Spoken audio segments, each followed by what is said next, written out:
Hello everyone. Today we're going to talk about another barrier to developing a new habit. And I've gone through a few already, and this one is something quite common. We find people talk about this all the time.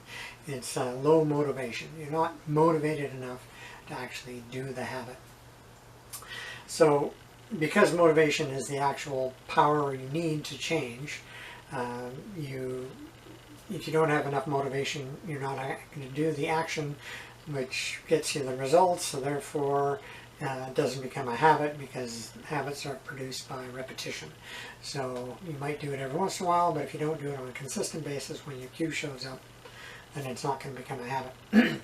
So we remember in prior videos that when we're talking about motivation, it's basically motivation is made up of two parts. There's a desire, and then there's the belief. And without either one of those, then you don't have any motivation. So when we start talking about developing a habit that you're having trouble with because you don't feel motivated to do it, then there's one of two reasons. Either you're not desirous of the actual reward you're going to get by doing the action, or you just don't believe you're going to be able to do it. And so well, I guess it's not true. There's a third thing I have talked about in the past too, which is the amount of motivational interference you have between the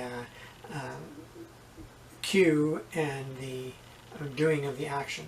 Now, motivational interference is the things that pull you away from doing the action, even when you are motivated to do it. But if you have a high level of motivational interference, then it's difficult to do the action.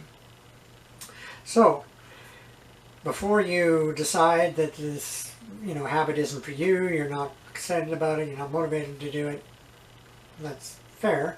Let's stop and analyze it. So what does that mean when you are unmotivated, right? So first we'll talk about the desire. Do you actually want the thing that the action is going to get you? Or are you focusing on the reward that the action is going to get you, you're actually excited about? So there's lots of different things that are the result of any action. If you go for a run, then what are the benefits of that? Well, you get better cardiovascular health, you feel good, you get de-stressed, you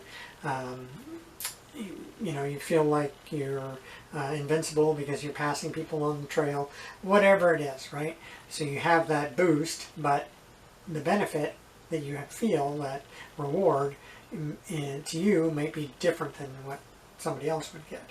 So sometimes when people have a desire to do something for some particular reward, they're piggybacking on somebody else's reward. So if you feel low motivation, then maybe you need to step back, look at the reward you're getting, and figuring out whether that reward is something that you are excited about.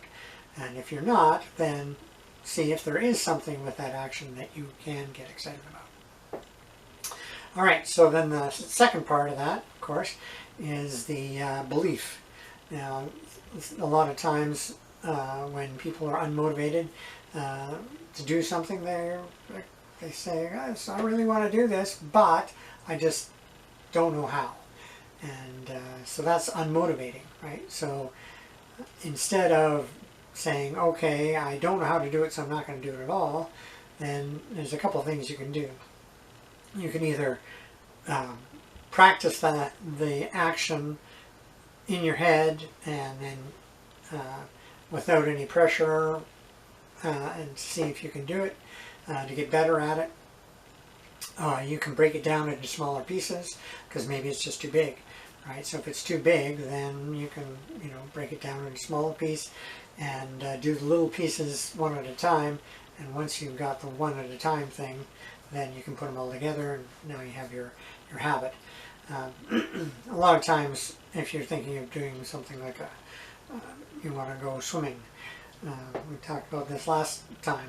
If you want to go swimming but you don't believe you can go swimming because you don't know how to swim. You hear it's a great exercise, but you just don't know how to swim. Well, maybe what you could do is you could actually learn how to swim, take a class, learn how to swim. And that would be beneficial for you because then you're learning, but it would also boost your belief to realize that yes, you can swim. Right, so learn what the action, and to increase your belief. You can picture it in your head, or you can break it down into smaller pieces, or whatever it is. All right. And then finally, there's that motivational interference that we talked about. The motivational interference is difficult to deal with entirely, right? Because it happens in different situations. You have different amounts of motivational interference. In the mornings, maybe your habit is to journal. You want to start journaling. But one morning you wake up and you find that your kitchen is a mess and you didn't clean it up. And you have to get that done because your wife or husband or partner will be upset at you if you don't do it. So now you got the motivational interference of having to do something else when you would normally do your journaling. Whereas the next day, you don't have that problem. So it could be switched around, right? Motivational interference happens different times, different places, and different things. It could be people pulling at you saying, hey, don't worry about that, come out and let's go have pizza. Or, hey, you know, I'm really tired today because I got up late, or whatever. So just remember, with motivational interference, that the best thing you can do with that is have a specific cue and a routine that you follow, and that lowers the amount of interference you have because, you know, you're used to doing something at a certain time. You usually do it at that time. So attach the habit to a routine, and then right after you finish doing one thing, you follow into doing your new habit, and that'll reduce the amount of interference you have. Okay, finally, when we have low motivation, there's a couple other questions you need to ask yourself. One of which is, do I really need to do the habit at all? Right? Sometimes we think, oh, I got to do this habit. Why? Is there something special about this habit? Is it something that's going to serve you long term? Or is it just something that you feel you need to do? Well, if it's something you just feel you need to do, well, then look at the benefit you're having, the amount of time you have to put into it, and decide, is this habit more important than something I am motivated to do, which is going to give you a bigger bang for the buck, or you just feel better about doing it, or whatever that happens to be. So, when you're low in motivation, that's a good question to ask yourself. Do I really need to do this habit? And if you don't, then pick something else and work on that instead. And then, if you still want to do the habit, you're still low in motivation, then consider what the knock-on effects are of building the habit. You can talk about being not very motivated to, file your files, put your papers in files, right?